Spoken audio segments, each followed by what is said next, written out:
Frustrated because your APK just won't install? Don't worry, I've got you covered. In this video, I'll share the top 5 fixes for APK not installing on Android in 2025. Let's fix this once and for all. Whether it's a parse error, storage issue, or a security block, APK installation errors are super common. But with the right steps, you can fix them in minutes. First, make sure your phone allows APK installations. Go to Settings, Security. Install unknown apps, then enable it for your browser or file manager. Without this, your APK will never install. Next, check your storage. If your phone's memory is full, the APK won't install.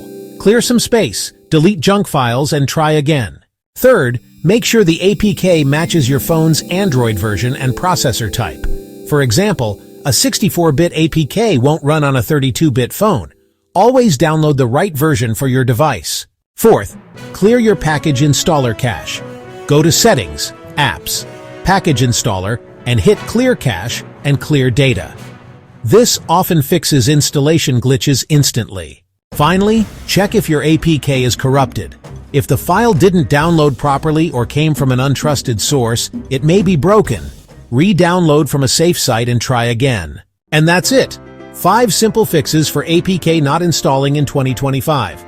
If you want step-by-step instructions with screenshots, check out my blog in the description below. Which fix worked for you? Drop a comment and don't forget to like, share, and subscribe for more Android tips.